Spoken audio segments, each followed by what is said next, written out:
How was traffic? On that more with these items. All right, guys. Well, welcome back to our Sunday meetup here at Windy City REI. And today we have a very special guest that's with us who doesn't really need an introduction. But for those who don't know him, today we have Andrew Holmes. So in 2008, while everyone else was running for the hills, Andrew dove deep into the real estate investing world. After establishing himself as one of the top investors in the Chicagoland area, with well over 250 rental properties, he turned to educating others through his real estate education courses. So Andrew inspired a grounded, tangible, and self-affirming mantra of, if you put the work in, anyone can do this. And today, he's going to be talking to us about single-family rentals, Airbnb, as well as Build2Rent, so that you can start building your rental empire with expert strategies of successful single-family rentals, and as well as learn to find, finance, manage, and scale. So everybody give it up for Andrew Holmes.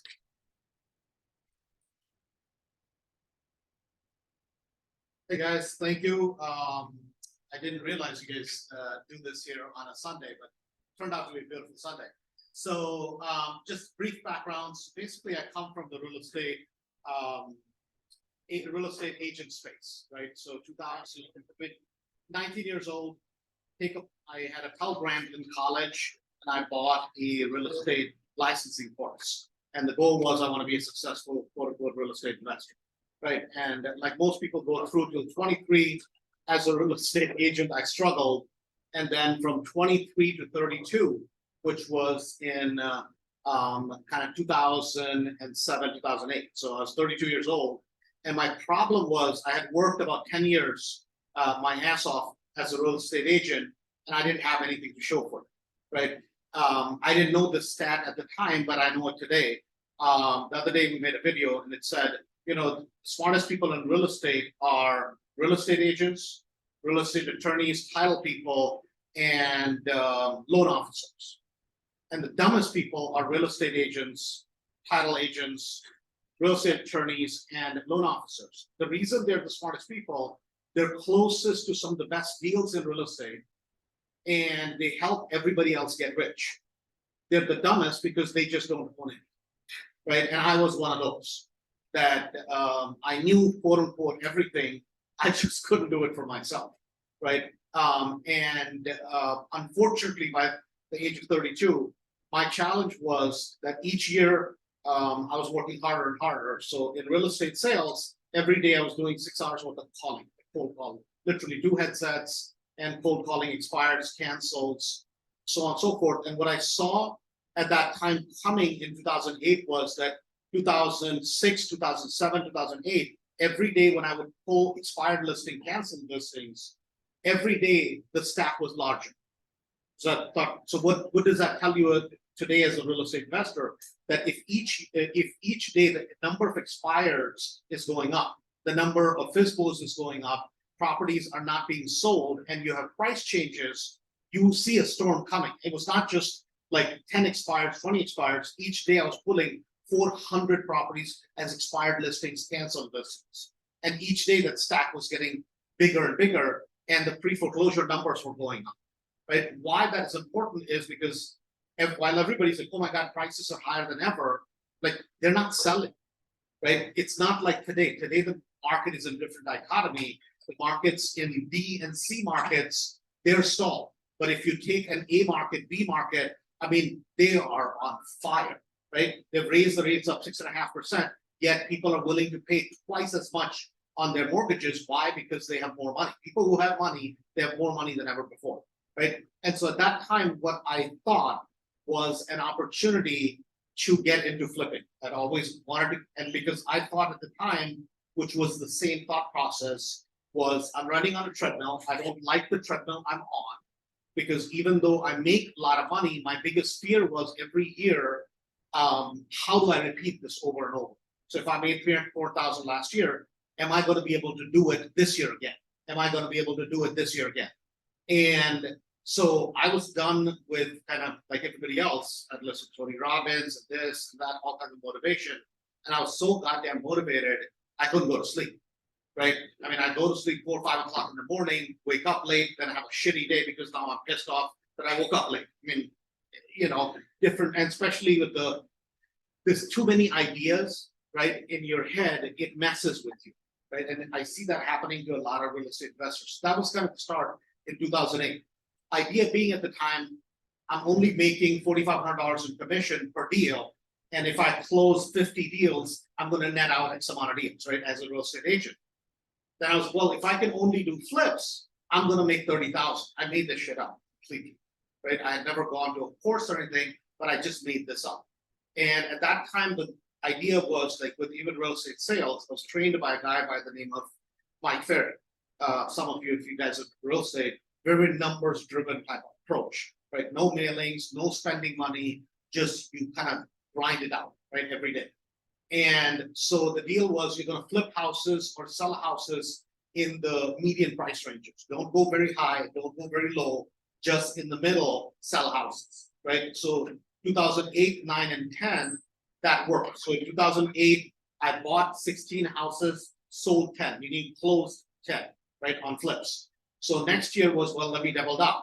So next year it was, well, I bought 51 and I closed 30, right? Pending inventory, basically a turnover into the next year. So then year one, I did about $245,000, $250,000 in basically gross profit. Half of it I owed to a business partner who had put up the initial $20,000. And so I come to 2010, end of 2010, I had done gross worth 1.1 billion in gross profit from flips, right?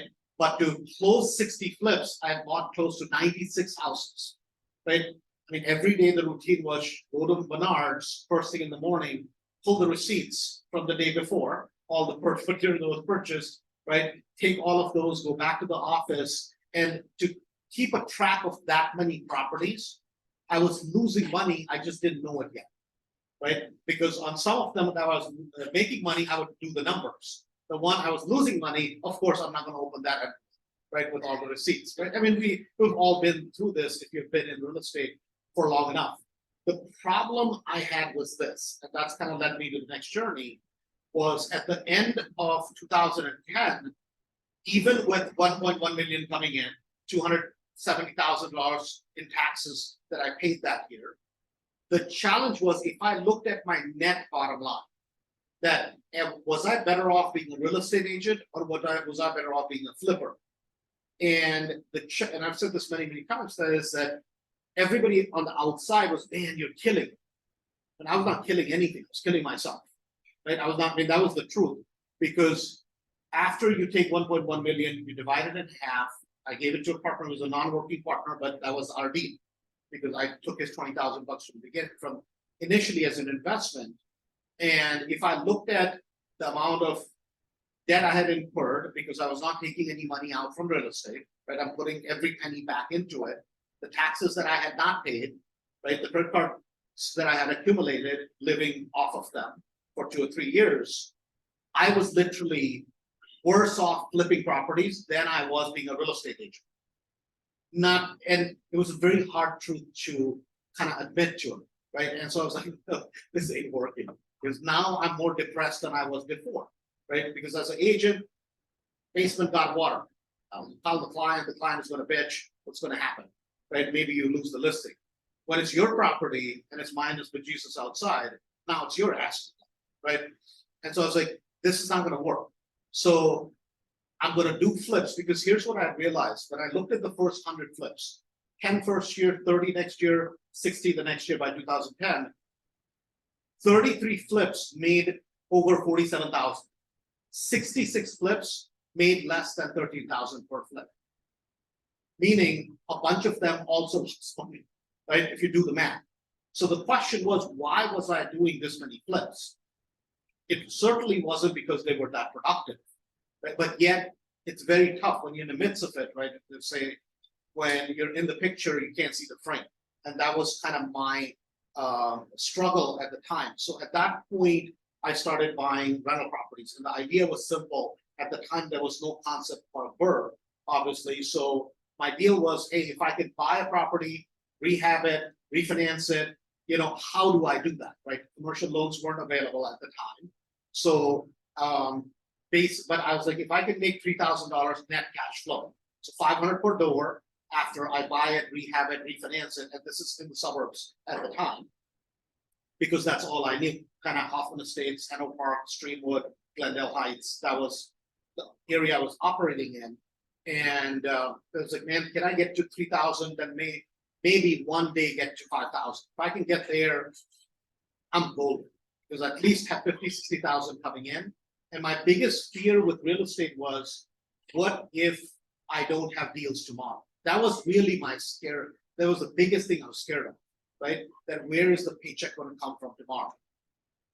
Fortunately, that style of investing worked, right? At the time, we were buying literally single-family properties in the suburbs for 55 and 60,000 bucks. It was 62, I would pass because that's too expensive, right?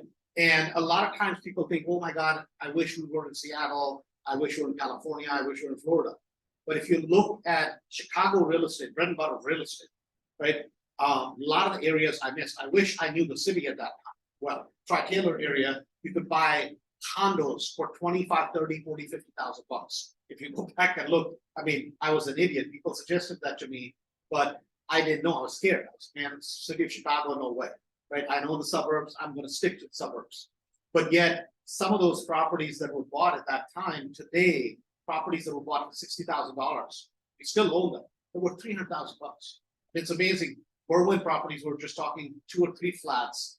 I was buying no inspections, right? No inspections at the time, because this is before all the municipalities, towns, all the villages caught up to things. And we would do a full gut rehab, never pull a damn permit, right? I mean, this was how it was done.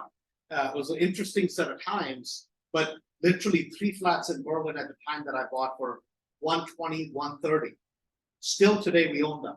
Appraisals coming back 550 in Berwyn. So if anybody says, hey, you have to be in some other part of the country, you don't. And we have a phenomenal market. And so over time, basically what I accumulated was a bunch of small condos first. Then we went to single family property townhouses. Like, so I would never buy a property with a hallway. And the reason I would never buy a hallway in the suburbs, because you can't sell those. Like resales are very tough on a hallway type property, meaning, you know, like you go to a building and there's a hallway, and then you have condos, even though you can get them cheap. But if you have a single entry, meaning you have a quad and you can go directly in the property, you could sell those. And I knew that from my selling days, right, from sales, part of it. So would buy a quad where you're buying 1 unit, right? So basically a condo community, you're buying a townhouse or a condo type of thing. And the initial strategy was to buy it on the MLS, because MLS had so many properties to buy. And then the second part of it was buying at auctions, so Cook County auctions, DuPage auctions. That's where I was buying. And then over time, that whole thing built up, the amount of rental properties. So I was doing a strategy which we call 2 flips, 1 rental, 2 flips, 1 rental. And then it was one flip, 2 rentals, right? Because then I had liquidity to be able to scale up. And the deal always was that no property at that time over 300,000 on the back end ARV for a flip. If it's over 300,000, I'm not going to touch it. Why? Because I couldn't turn it as fast, right? Literally at the time when I was doing those smaller flips, from the buy to the rehab to the resale, right? I could turn the whole thing in less than 5 months. If it went 5 months and a day, in my mind, it was a failure, right? But then that was the only way to survive at that market at the time. And then the transition of that was that I went on the radio show for AM 560, and I started talking about this. The reason I went there is there used to be a guy here in Chicago by the name of JT Fox. Some of you guys that have been in real estate or are listened to news talk, you may have heard the name. And he was making up bullshit. Like he was making up bullshit like no tomorrow. And it bothered me. So one day I called the radio station. I'm like, this is bullshit, man. What this guy's talking about. They're like, well, you know better. I'm like, fuck yeah, I know better.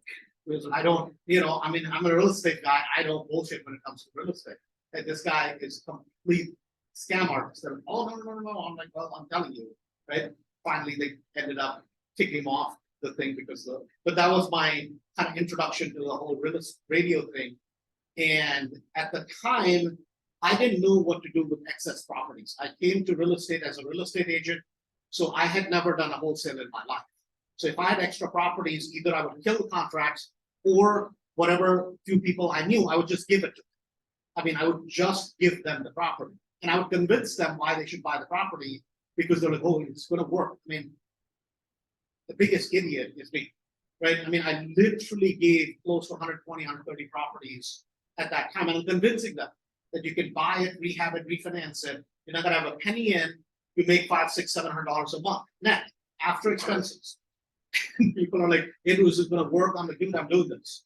And that was kind of the start of the whole radio thing that led to the bigger seminars and events. So over time, what my basically belief has been is that if you take care of real estate for the first 5 years, real estate will take care of you for the rest of your life, right? And I live that message, meaning if you have a full-time job, keep your full-time job, start building gradually on the side. And don't quit your full-time job unless your income from cash flow is at least twice the amount, right, than your full-time job. Because I feel most people quit too soon. And you can have a good full-time job. Do that. Doesn't matter if you drive Uber. But if you don't have a day income coming in, it's very tough to be a real estate investor. True real estate, not just I control 90 million real estate or 200 million real estate, means nothing. To me, my point is, I don't care what you control, right? What I want to know is, what is your net bottom line every single month? Because to me, life is about cash flow. Either you have more cash flow coming in than going out. If you have about time and a half cash flow coming in, so the monthly expenses are 10 a month, and you have 15 coming in every month, and you're not there to collect that, meaning a staff can do it for you, that means what? It's not the amount of real estate you control. Because you could buy a stock that's like saying I own 2 shares of GM. I control $1 trillion company. And what nonsense, right? This is the biggest bullshit that I feel has been sold in the multifamily world. They control nothing, meaning they have no true income. It's a hustle, just at a little bigger level. It sounds great, and it makes for great cocktail conversations, right? The deal is, you don't need a lot of real estate. The beauty of Chicago is this, even today, as we speak, right? The delta of the price, the buy price, the rehab price versus the back end numbers is better in Chicago than anywhere. And I include Florida in that, right? And because we have a very unique set of problems in Chicago. And the problems, we all know what they are, right? If you live in Chicago, right? We have crime issues, we have property tax issues, we have a government that will not cooperate for the love of God. But the hill is really steep, and most people can't figure out how to climb that hill, and hence it's very lucrative and productive for us. If you go to Dallas, you go to, not that those markets don't work, great markets, but you have a hell of a lot more competition in those markets. You have a lot of smart investors, and you have a lot of people, especially in the tech sector, that have stupid money, and they'll throw money at real estate. Here, because of bad publicity, we don't have that problem, right? So even though there are negatives in the Chicago market, there's way the hell more positives if you do the numbers, right? Now we take that one step forward, and that kind of comes to a place where I came to Berwyn a little bit late, right? I made a mistake with Berwyn because I didn't know what Berwyn was. Buying a building that's 1930s, right? I was like, the hell is laid in plaster? Because I don't come from a construction background. I didn't even know what a 2x4 was, right? Indian people, we become doctors, we become engineers, right? You fail at that, you own Dunkin' Donuts, right? I mean, you're a bigger loser than you own gas stations, right? I mean, that's just, right? We're not necessarily handy at all whatsoever, period, right? We're fortunately blessed with a brain. God's been good to us, at least on that end, right? We don't certainly have the physical abilities, but we're blessed at least with a brain and a culture of that, hey, we're going to save, we're going to reinvest. That's the gift that God gave us. So I'm blessed because of that, right? But Berwyn was an interesting place to come to, because Berwyn, you could do properties and they would immensely cash the 2 units, 3 units, 4 units. But if you went to Cicero, and especially north part of Cicero, right, it would not work. And I have been very passionate that not only does it matter where you invest, but it also matters which pocket of town you invest in, right? It is not just, Bellwood is a perfect example, right? If you look at part of Bellwood, which is west part of Bellwood, and there's a west part of Bellwood, which is right next to Maywood, great place to do flips, terrible place to buy rental properties. Guess where 60% or 82% of evictions in Bellwood are in that particular pocket. As you come to the middle pocket, there's a pocket where you have a bunch of little bit of flooding. So most normal investors, they don't understand how to find insurance. That is something different from your FEMA. So they run away from those. So those properties, like in today's market, if it was last year, those properties would sell. But today, if you're doing a flip in that pocket, people will come in full price offer, as long as you pay 4 or 5% towards their closing costs, because if it's an FHA buy, right? But they will disqualify because they need flood insurance, if that makes any sense, right? Which is, Chicago is the largest FHA pool of buyers in the entire country, right? Meaning it's a lot more blue collar town, especially the south suburbs, right? Anything south of kind of 55 and all that stuff, it's a very blue collar state. Not anything wrong with it. That's just how it is. And for us, money is in the nuances. Money is in the detail, right? If it was that easy that you buy a property cheap, sell it high, everybody would be a real estate multi-millionaire. So the next course of it was that as I started getting on the radio, I started kind of brainwashing more and more people. So when we do a 3-day event, we have a Kool-Aid at the back of the room, right? Looks orange. And we mix, you know, if you take care of real estate for the first 5 years, real estate will take care of you. What we're trying to brainwash people is that I don't know of a quick way to get rich. I don't, right? I know of a way where you have to work your ass off. And if you build it for 2, 3 years, 4 years, you'll end up in a really, really, really good place.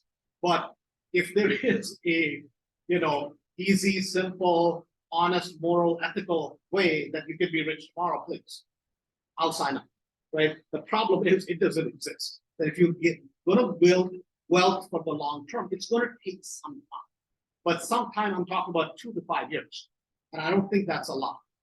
Fortunately, a lot of people drank that Kool-Aid. So today we have a group of about 1,300 people in Chicago that own close to about 19,000 properties. About 85% of them being single families, because that's where kind of I started, not realizing how much potential there was in 2 and 3 flats. The reason we stayed away from 2 and 3 flats or 4 flats, not because they're not very lucrative, they're very lucrative. The problem was because I didn't understand construction. I was scared of bigger buildings, right? And they were bigger budget. And if we track all our properties, generally all the leases that we do on a long-term lease, we only do 2 to 3 year leases. We don't do any year lease at all whatsoever, period, right? Maybe 2% of all the portfolio, and with this entire group even, maybe those are Section 8s.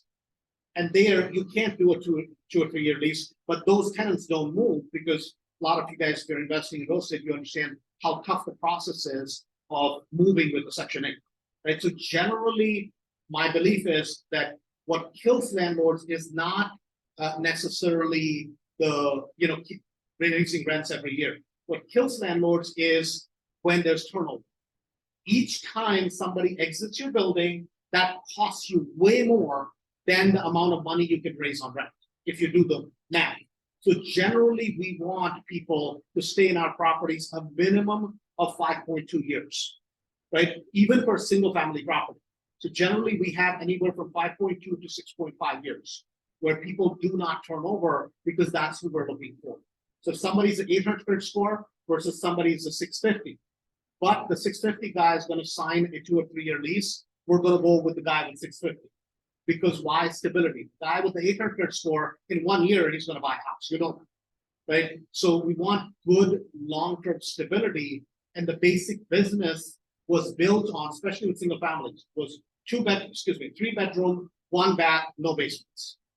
Why no basements? Because if you have a basement, you have a flood, right? I mean that if there is a basement, it's not a matter of if it's going to flood. It's just a matter of when, right? So the business was built on simplicity. The more simple, the more basic that you make it. And for long-term rentals, I did not like 5-bedroom, 2-bath kind of nonsense houses. 5-bedroom, 2.5 bath. Why? Because the bell curve, when you look at it, right? The top end of the bell curve, if you start getting to 4 or 5 bedrooms, you don't necessarily get equivalently higher rents. Why? Because you get more calls, you get more headaches, more butts in the house, that more people are going to go potty. This is my way of looking at it. So if you don't have as many toilets, so not as many people are going to live in the house, right? And I don't want too many people jammed in the house because the wear and tear, the amount of calls on the house are going to be a lot higher, right? So it's a very simplistic type of approach that I took generally to real estate. Now, a lot of people disagree, which is fine, right? But the model was built on that. The second progression from that was that was working pretty well. The challenge was to get up to, so the first goal was, can I get to 3,000 a month? I got to 3 in terms of cash flow. So that was basically 6 properties, $500 per door after expenses, right? And door, I mean, generally houses, right? Or townhouses. And then it was, well, we got 3,000, so maybe let's just double. Then once you double it, now you're like, oh my God, $6,000. This actually works, right? Then I was like, well, let's just try to get to 20. Well, when you get to 20,000 a month, then you're like, shit, I can get this to 50, right? Because now from 20, that next leap is not 30. The next leap is, let's do something much, much better. The problem was for me personally in my portfolio to get to 100,000 in net income coming in. So now it's somewhere around 113,000 in the Chicago properties that I have.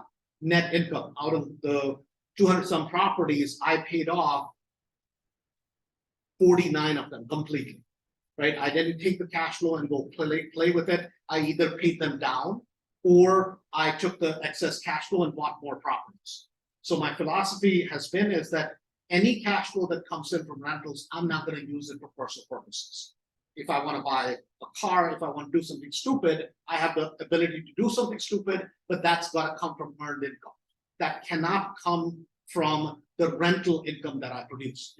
That makes any sense, because if I take my rental income and go do something stupid, not that you can, but I think you're being short-sighted. That's just my personal philosophy. And that's what I try to brainwash everybody around me. The beautiful part about that is this, that a lot of income comes in, but it's taken about 10 years, 10, 12 years to get here. So because first time I ever bought a rental was 2011. Today we're in 2023, so it's been 12 years. So year and a half, 2 years ago, we decided to look at other markets. Houston market, we looked at the Florida market, we looked at the Phoenix market, ended up settling on the Florida market. And initially, when we looked at it, we did the same thing, area selection like we do here. So I sent Todd down there. I'm like, hey man, take my car and just park yourself north of Tampa, about 60 miles north, and start driving. Each day I'm going to send you a set of houses. All the houses are going to be 3-bedroom, 1.5 bath, because that's the demographic that rents the best and that turns the best as an investment property in Florida. And I'm like, just, you're going to drive all the way to don't get too close to the water, right? Don't go, so, I mean, I make fun of him all the time, he's gay, right? I'm like, don't go where too many gay people exist, right? He's like, well, why? I'm like, because they raise up the prices too much, right? I'm like, they modernize the area too much and the prices are too expensive, right? So don't go over there, go party over there, just don't go over there, right? And I'm being facetious, you guys did not get my point. I was looking for markets where we can duplicate what we have here in Florida, right? And so basically drives back and forth, back and forth, back and forth. And I'm like, skip Tampa, skip St. Petersburg. I wish we had bought St. Petersburg back at one point, right? Because it's too hot. Not that we can't buy properties, but I don't want it to take another 10 years to make another 100,000 in the Florida portfolio. And it wasn't just me, it was everybody, Shantanu, everybody else from the group, right? I started brainwashing them. Hey guys, now we should double down and build a portfolio there, move our residencies to Florida, file taxes out of Florida, yet enjoy all the benefits of buying properties in Illinois, right? That was kind of the game plan. That let's double down because there we get a lot of shelters, homestead shelters, we get a lot of tax benefits and a lot of shelters, and a lot of people, not only me, I mean, people like him are close to $50,000 net cash flow. Now you start suddenly looking at a whole different set of things. What happens with the taxes? What happens to long term? And so at that time, what we noticed was that Tampa was out, too many investors, I mean, too many wholesalers, and these guys are good, and they're competitive, right? So we're not going to go over there and play ball in their court because they're going to beat us like a drum, right? Now, the interesting part about Florida, what I noticed was so many wholesalers, yet they don't own anything. I mean, they're like chimpanzees without a circus, right? And I can't stand it when people are, oh yeah, man, I'm killing it. You're not killing anybody, you're killing yourself, right? And to me, it's a false, take pride in what you own, not what you sell, right? Selling should be the worst thing you should ever do in your life, right?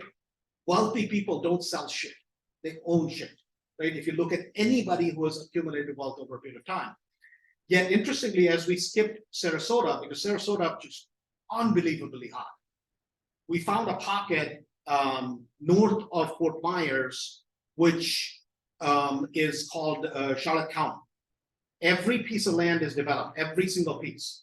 So when you buy a piece of property, the day you buy it, next day, you can basically submit it for approvals at the city. As long as you have a template, right? So we built a template for duplexes, triplexes, single families, and everybody and everything is zoned. Everything has either water or sewer, or you're going to put well and septic. You don't have to buy big tracts of land. You don't have to divide anything because that is risky, right? And we were literally picking up properties for $20,000, $25,000 for a duplex land. So think about this. Anywhere else in the country, if you're going to build a $500,000 house, construction, your land is going to be 150, 160, 200. You guys follow my train of thought? Over there, we're buying a land for a duplex zoned, so you don't have to go through zoning, you don't have to go through anything. $25,000 for the land, and we're going to put a property on it, the build cost of about $330, $340 at the time. Think about it, that's less than 10%. So if you do the numbers, that's less actually than 7% land cost versus the cost of putting up the building. And yet on the back end, so now we have about close to 100 of these coming out of the ground, right? Out of that, we have COs on about, as of today, about 10 of them, and we have close to 85 structures up, right? So superstructures up, the properties are in the last 5% of completion. The properties today, because the rates went, I mean, the cost of labor went up and the cost of construction went up, our build cost on a duplex is somewhere around 400,000. Back end values, so a bunch of them we put on the market because a bunch of the guys, they wanted to sell theirs. And they're building it for 400, putting on the market 550, offers in 2 days. That delta, it doesn't exist in most places, The beauty of that is that was kind of a turnkey operation. So the investor here doesn't necessarily have to be involved. And the whole thought process behind that was that where can we go where we can scale, right? And there's so many people from, I mean, half the people in that area, in that part of Florida, are from Chicago. Like every other person is from Chicago. Low taxes, the building codes are much better than here. They don't harass you. If you get a ticket for garbage, you go in, you pay the ticket, they give you a coupon, welcome to Florida. This is your first time, please don't do it again, right? I mean, the business environment is so different than what we are all used to. Yet, having said that, you would think your numbers, so those properties we started doing Airbnbs on, the initial set of properties. Yet, if you look at your net cash flow numbers, because that's what we're doing this for, right? They're better for an Airbnb in Chicago, meaning Chicago and surrounding areas, than they're in Florida. Most people would think that you would make more money in Florida on Airbnbs because that makes the most sense. Yet those numbers are much, much, much better, right? In the Chicago market. So about a year ago, we started buying properties as Airbnbs in the suburbs. And the idea behind that was, well, who's going to come? Why wouldn't you buy a Airbnb in the mountains, by the beach, the typical vacation spots that we all think of, right? The problem with that is this: like, if you buy a property, let's say in Smoky Mountains today, a 2-bedroom, 2-bath is going to cost you $800,000, right? It's ridiculous. Now it's cool because it's on the top of a hill. I want a cool Airbnb, but at the end of the day, what is your net cash flow? That's all that matters, right? Why would I put down? And you're not going to find any properties where you can borrow out of. So you're going to have to buy the property with 200,000 down, 25% down, right? Even if you buy it fully furnished, it doesn't make sense because the delta doesn't work out. Whereas here, we can buy distressed properties on the back end, refinance them, and every single month. So the way we look at it is that if there's an area where we could do an Airbnb, and if the returns are going to be 4 times, meaning regular property is $500, on an Airbnb, we want to net out $2,000 on an average after expenses, meaning after management, right? If that's the delta, then we're going to do an Airbnb. Now, the beauty of that is now you can double down and buy in the areas. I had never been able to buy the areas, right? So you couldn't buy Lombard, you couldn't buy Schaumburg, you couldn't buy Northbrook, you couldn't buy Glenview, you couldn't buy Des Plaines, you couldn't buy Skokie, right? I could buy all the tertiary towns right next to it, but I couldn't buy the areas. With Airbnbs. You can buy all the towns that allow it, and you can double down and go to town. But yet, even with Airbnbs, the typical belief is bigger is better, bigger is not better, right? So within the group now, as of what we've tracked, we have 69 Airbnbs, right? I have 15 that are up and operational. Bunch of other people from the group, they have theirs. If you look at it, the ones that make the most amount of money are 3-bedroom, 2-baths, right? The ones that I have, the bigger houses, people go, wow, right? But those, you have a hard time keeping them full. Would make enough money, but why would I want to own a property for $550, right? Whereas if I can own in the same town 3 other properties that I'm in the deal, purchase, rehab, other costs at $250, $260, and I could double down, make $2,500 to $3,000 a month, right? And that's the beauty of what is going on. People have not been paying attention. My belief is simple: own boring Airbnbs and go rent exotic Airbnbs when you go on vacation, right? I personally am 100% against, this is just me, to own Airbnbs around the United States and have all these exotic locations, because now you have one here, one here, one here. You can't build a real business based on it. You can make a great YouTube video because of that, but that's not a business. That's called stupidity, right? That's not a business to me. Now, there are a lot of couples that, oh, well, we go on vacation. And if that's what people choose to do, that's fine. To me, I want people, champions of the world, to be thoroughbred racehorses. It's not a hobby. This is not something that we do. I don't want to just own a house. I want to own houses that make money and make money goddamn every time. Because owning a property is a pain in the ass, right? That's just, if people don't understand the premise of that, you just haven't owned enough. And so it's a different way of looking at it, is that you got to own a production line. In Florida, if you look at it, like if you look at Disney, Kissimmee, and that area should be the highest grossing Airbnbs. Guess where they make the least amount of money? Kissimmee. Guess where they make the least amount of money in Tennessee? The Smokies.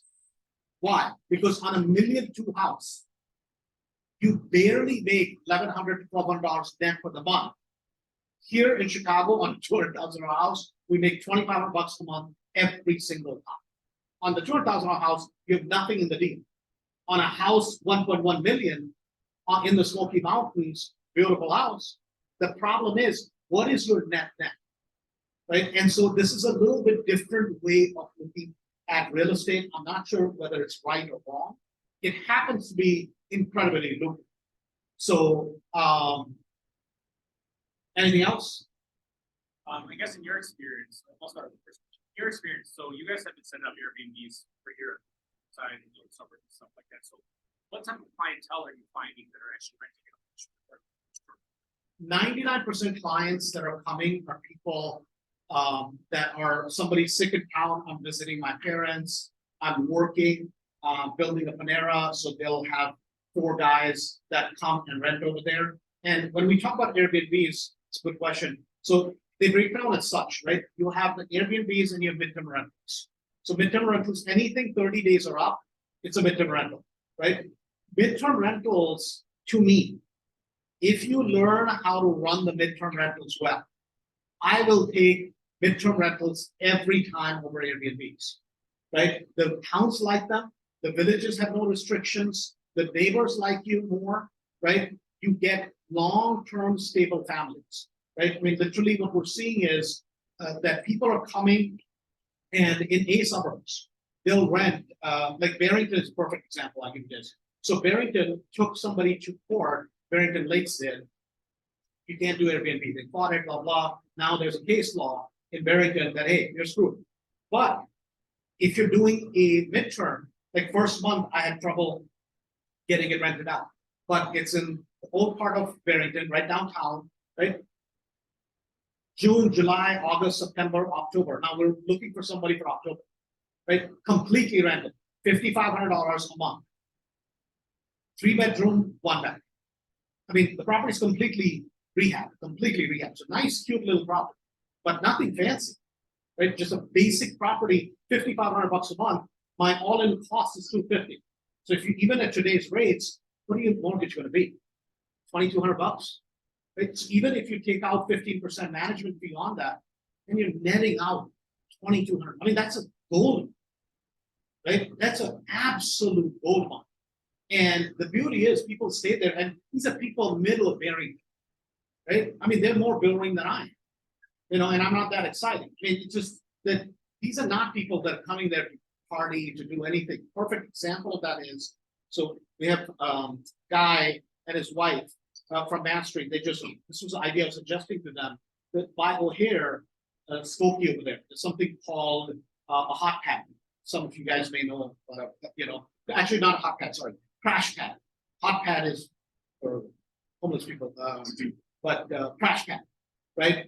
Crash pad is for pilots and flight crews, right? And so what happens is they come to O'Hare, there's 6,000 of them that are scheduled to come, right? Over, because obviously being a big hub.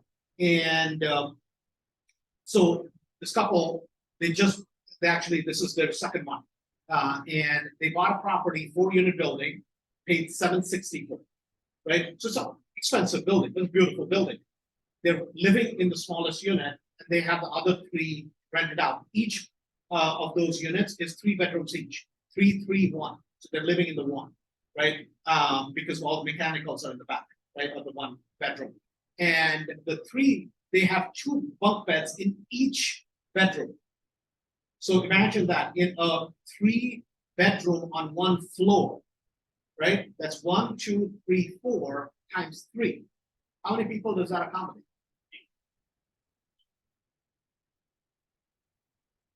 4 times 3, 12. You're still Indian, man. Right? So that's on 1 floor, right? That's 36 occupancy on that 1 building plus wherever they live. Now, the beauty of that is that none of this flight crew is there all the time.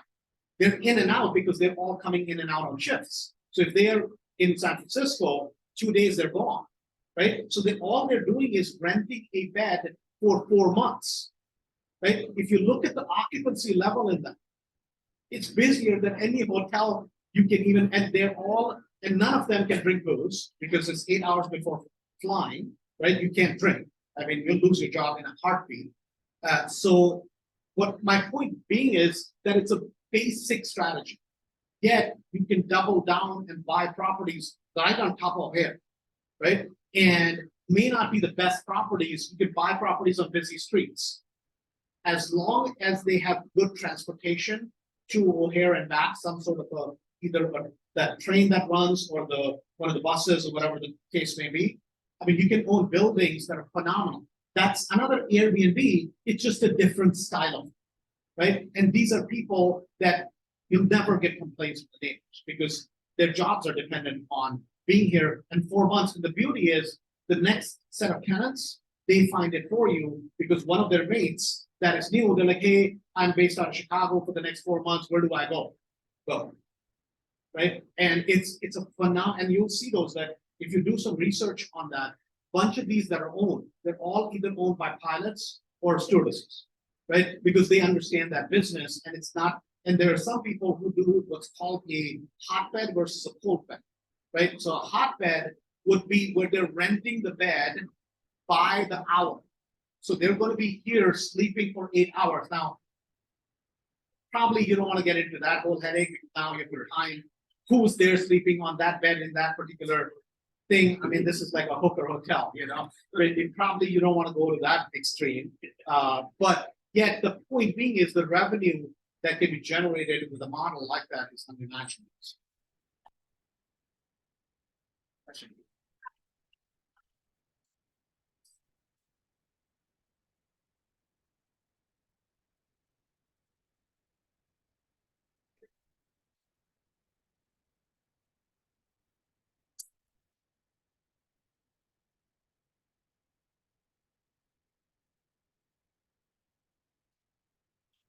So, okay, so it makes sense. So, I mean, so the way I did it was that I never, so A areas are the easiest areas to recognize. A meaning affluent, aspirational areas. Put those aside as far as I'm concerned, unless you have a lot of capital. If you have a lot of capital or you have a partner that has the capital, then great. Because otherwise, most people are not going to be able to go there to begin. You have to graduate to that level. So I always focused on, and then you have the D areas, which are disasters. Right? You don't want to go there, right? And I feel if you're not planning on getting shot, not robbed, or held up, if that's not in your business plan, don't go there, right? There's a lot of B's and C's, and Chicago is full of B's and C's. B meaning less than an A, and C. So if you're in Chicago, use that Zolk map. If you don't know Chicago very well, it's called ZOLK. So just put Zolk map Chicago, right? It'll come right up. So it's a Google overlay. Of the of the neighborhoods, right? It's a phenomenally great map, especially if you pull it up on your phone or iPad as you're driving through. It'll give you each neighborhood, right? And to me, the best way of getting to know an area, if you don't know the area, is you got to go first. So you go on citydata.com, right? If you go to citydata.com, city-data.com, and you do a data analysis of who lives there, what is the income, what is the housing stock, what is the, that sort of thing. Then you look at it on paper, what is the town left to it, what is the town right, east, west, north, south, what are the factors? And then you print out a map and you go drive, skip 2 streets.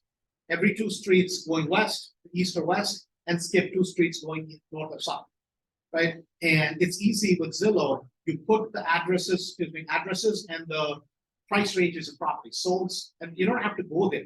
Literally within 3 or 4 hours, you know the area, right? Because to me, area selection is way more important than anything else in real estate. Everything else comes second. That it's like the belief is, well, I own 100 houses. Great. What do you own? Well, it's the middle of Kansas City. Well, half of that shit you can't collect rent on. You can't even go in those neighborhoods. So you don't own anything, you own a pile of shit. I mean, you follow where I'm coming from. And it's important. Quality matters, right? It's not about quantity, it's about quality.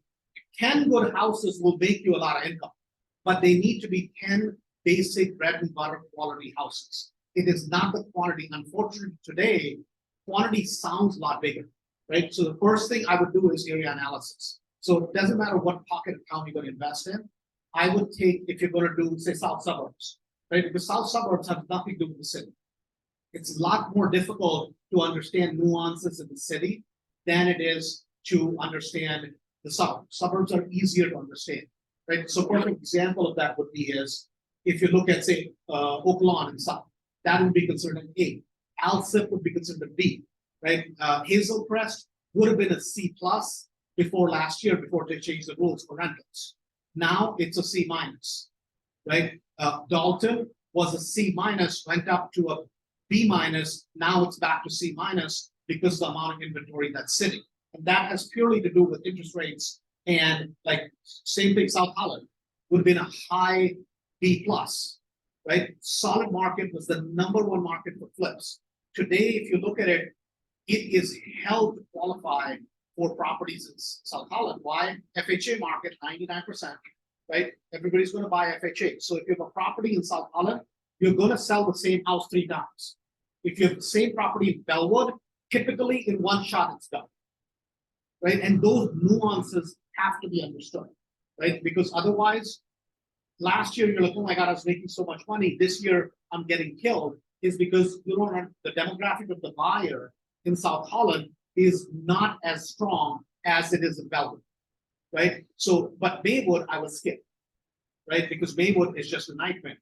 But having said that, Maywood is the hottest place to do an Airbnb.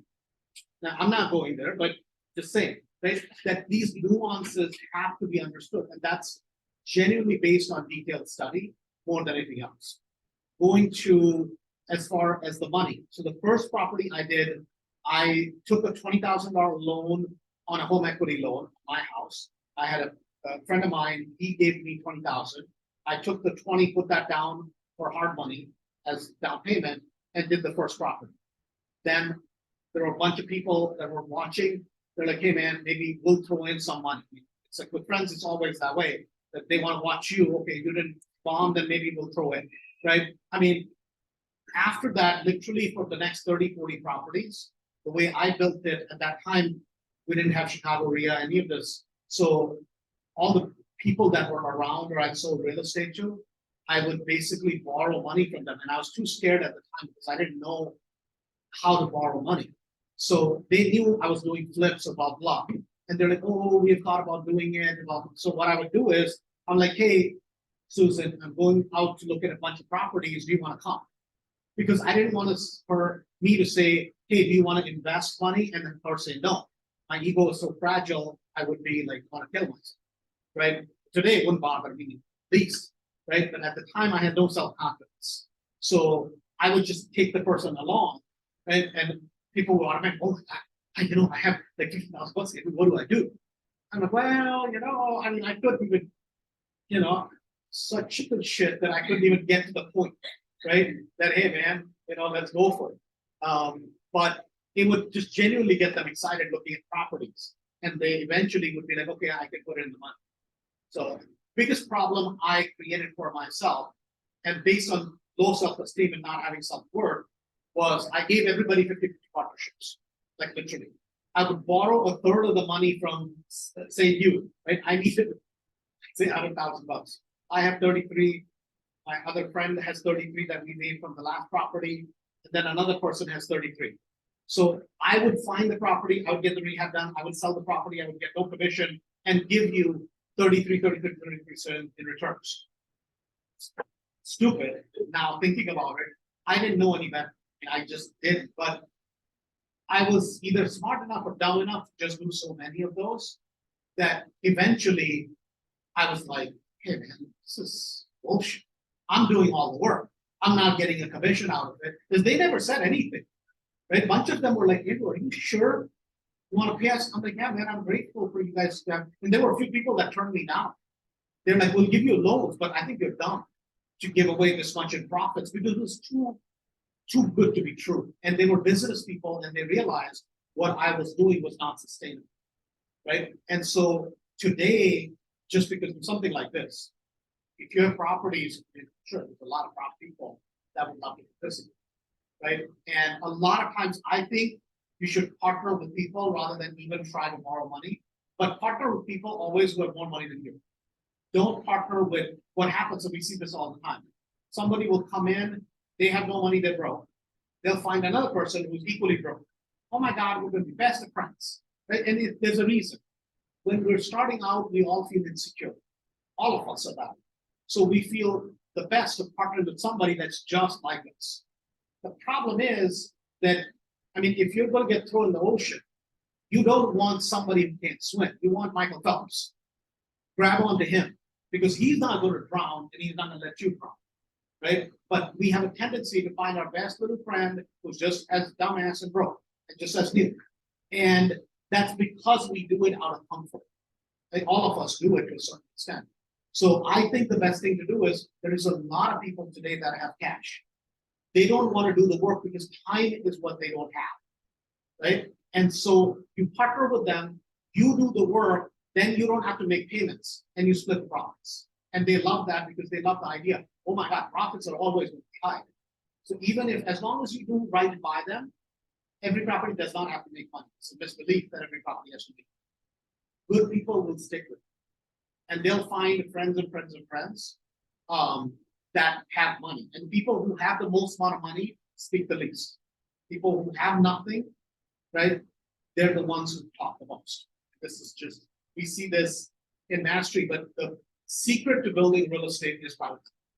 It's not hard one, right? It's building a group of people that over time will keep giving you money again and again and again and again. And if you're honest with them and if you're conscientious, it works. I mean, literally, in mastery, we've done that over the years. So at a time, there's 30 million, 40 million being lent out by people within the group, and they're lending to each other back and forth, their IRAs, right? And it's a sweet deal. Any other questions, Ken? So if your pitch is not 50-50 anymore, what is your pitch? Oh, now there is no pitch.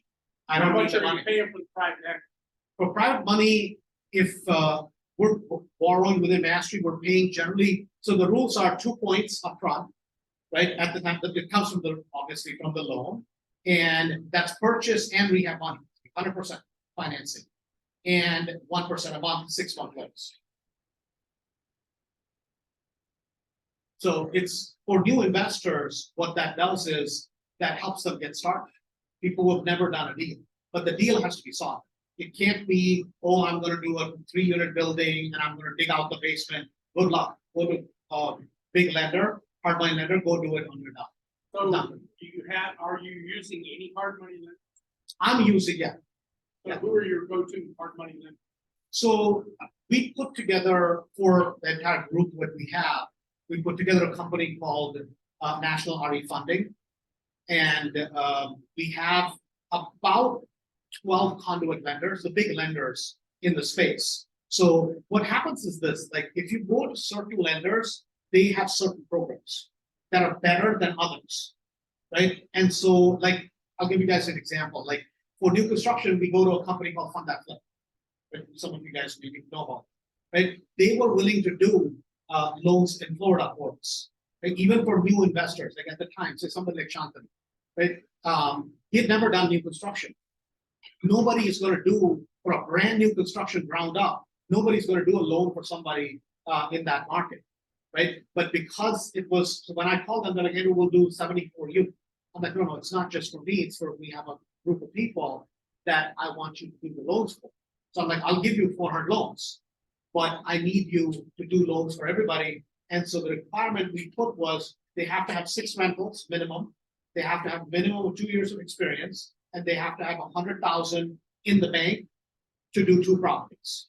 So 2, 2, 2. So if you want to do 4 properties at a time, you need a minimum of 200,000, right? So those type of relationships. There are other lenders. Like another example of that is most people may not have issues, but some people, 19 years old, right? You got a felony, something, DUI, some sort of thing, right? Whatever it is, right? It's not for us to judge. That's your business. But now you're 25. They go back and look. There's a crime in the past. Some lenders, doesn't matter what it was, boom, you're out. You're not going to get a loan, right? There are other lenders that will look past it. Somebody had a foreclosure, somebody had a bankruptcy, right? If they're doing no-doc loans, if it's just based on your DCR, it's just based on your the cash flow from the property, then you need different lenders that will do different things. So that's why I don't do just one person. Like one time, Finance America was great. Then Finance America went to the shits, right? Because it got bought out by REI. So we have about 8 to 12 conduit lenders at any time, right? So, and the other issue is, going back to your issue, for new investors, the biggest problem is the chicken and the egg scenario. I want to make an offer, I don't have proof of funds, right? How do you get proof of funds? There's two ways of doing it. Either you go on the internet and get a bullshit letter or proof of funds, right? I mean, type it up, right? Today we're in a market. The problem is all the agents know that, right? Agents are not stupid, especially in a market like today. So you need a loan officer to get on the phone with the agent and go, hey, no, this is somebody that has been verified, right? Now, verified depends, there's different levels of verification, right? So generally to me, somebody shows up at the 3-day. What we try to brainwash them is you do not let a lender pull your goddamn credit, right? I mean, to me, that's the ultimate sin. Unless you're going to do my loan, you are not going to pull my credit. Because if I'm going to buy 30 houses this year, I can't have 6 different credit pulls, right? I want one credit pull the entire year, right? I mean, that's the deal. With all the lenders we work with, that's how we work that out with them. So when you if you go to say National RE funding and you go put in your name, they'll ask you your name, email, approximately what do you have, right?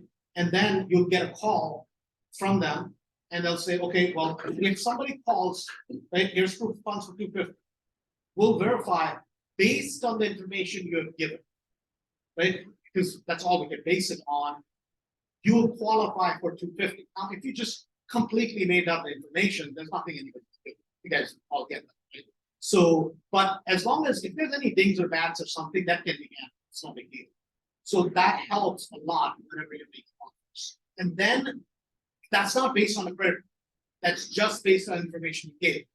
Once you got the property under contract, now let's look at your situation and then put you with a lender that's not going to do repeated credit pulls, right? Because repeated credit pulls is a kiss of death. You cannot scale with repeated credit pulls. That's why you don't do residential loans. That's why you want to do commercial loans, right? Because with commercial loans, generally they'll do one hard pull, one soft pull 6 months later. So that's the way that you scale.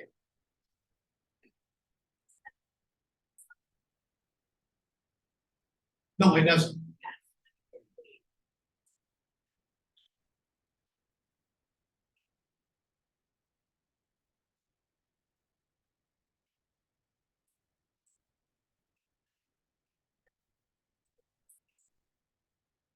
You do commercial loans or you do residential? You do both. Okay. Yeah.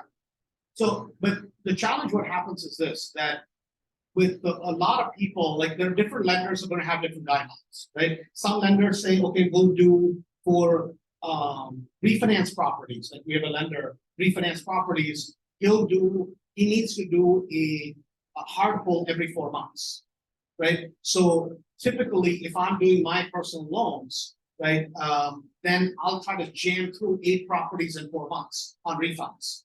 So I got 8 done. Now he does the next pull, and I'm like, don't do the pull unless I'm ready. Because when I'm ready and it's set it all up right before the closing, they'll do a hard pull, but that takes me through the whole year, if that makes any sense, right? And so, especially when you're trying to scale, you have to be a lot more strategic. And generally, lenders who don't know better, they'll do a pull because that's what they're trained to do, right? So that's kind of what it is. Also, as a consumer, you don't really know. Are they doing the soft pull? You have no way of knowing. Well, you're supposed to. They tell you what's that really worth. They have to tell you what's that really worth. Has it never happened that they did a hard pull when they said they were doing soft pull?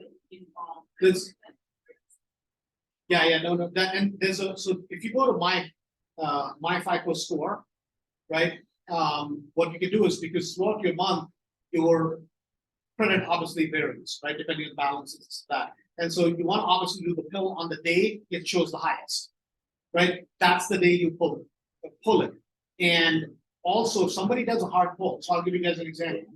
Let's just say, I'm just going to use Finance America as out of business now, but let's say FOA does a pull, and FOA does a pull, and Chris has a company called XYZ. So they're using him as a third-party lender to do a pull, you can basically, you know it was an FO pull that you authorized. But because he's a third party, you can basically write to them, dispute it, it'll fall off. So my experience is all of that is really, really hard. So the advice you gave earlier is if you will give me a line of credit or a letter or whatever I need based upon the information I provide you. And then if I get the loan, I have to prove that. So as long as I'm saying, look, my credit score is 780, my EFS says that I'm worth 2.1 million, I've got 100K in the bank, liquid. What are you going to offer? Right. If they will provide that based on that, then it's valuable. And if they're not willing to, my advice, walk on and find somebody else. No, and again, it depends on who you deal with, right? See, we don't do onesies, twosies, right? So Larry Brzezinski from Finance America, right? Last year within Mastery, he did close to 800 loans, right? You're not going to go and mess with my business. I mean, believe me, we will turn heads because we'll cut off the business like that, right? It's basically at the end of the day, if you're giving somebody that much business, then they have to do, and you have to understand what the terms are. Right? If the lender's terms are certain things, then these companies are big companies. They're not lending you based on personal credit. It's based on, at the end of the day, the profit, right? But if you go to a regular company, of course, the first thing they're gonna do is your credit. Right? So you just have to be careful who you go to. Do they understand the business? What is the back end? Is it portfolio loan? Like with small banks, portfolio lenders, they'll do a credit pull once a year. Like some of the small banks, credit unions. But then they're harder to get from, a little bit harder. Each time they want to make sure your taxes are filed, all that stuff is done. If you go to a commercial lender, they don't need your taxes, they won't even ask you. So. What else? Let's give it up for Andrew, everybody. Hey guys, thank you so much. Thank you. All right, guys, so we're gonna go ahead and transition to our networking before we do.